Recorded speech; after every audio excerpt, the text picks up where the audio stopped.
Sosok Eis menantu Sahroni yang terkubur sekeluarga di rumah, ex-Bupati Indramayu kirim karangan bunga.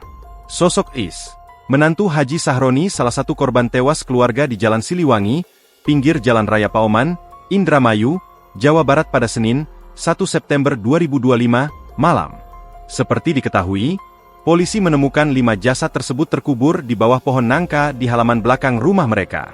Mereka adalah Haji Sahroni, Budi anak dari Haji Sahroni, Eis istri Budi, serta 2 anak Budi dan Eis yang diperkirakan berusia 8 tahun dan bayi 8 bulan. Eis akrab disapa Mamah Ratu. Ia rupanya relawan Nina Agustina, ex-Bupati Indramayu. Pada Selasa, 2 September 2025, di depan rumah lantai 2 bercat merah muda tersebut, ada karangan bunga berwarna pink ditambah dihiasi bunga-bunga, menyampaikan bela sungkawa untuk almarhumah Eis atau akrab disapa Mamah Ratu, beserta keluarganya. Karangan bunga itu bukan sembarang kiriman. Tertera jelas nama pengirimnya, Haji Nina Agustina, mantan Bupati Indramayu. Nina mengaku kaget saat mengetahui bahwa salah satu korban peristiwa tragis itu ternyata adalah relawan yang pernah mendukungnya dalam Pilkada 2024. Iya Pak, dia, Nina Lover, kaget juga saya, ujar Nina saat dikonfirmasi melalui pesan singkat, Selasa, 2 September 2025. Dikutip tribuncirebon.com, ia menuturkan, kabar duka itu baru ia terima dari salah satu anggota relawan. Dapat kabar tadi pagi ya, sekitar jam 9 pagi. Saya atas nama pribadi dan relawan, Nina Lover, mengucapkan bela sungkawa yang sedalam-dalamnya atas kejadian ini.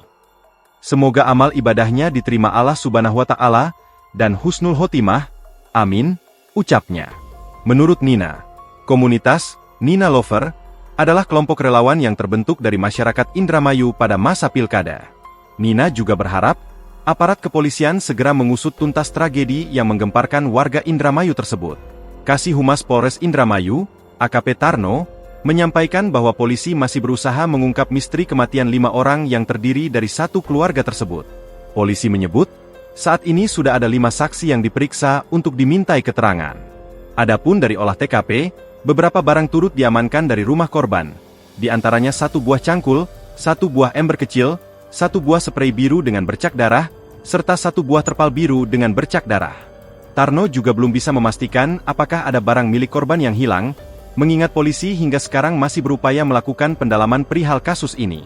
Upaya lainnya, pihak kepolisian turut melakukan otopsi terhadap kelima jenazah. Download Tribun X sekarang. Menghadirkan lokal menjadi Indonesia.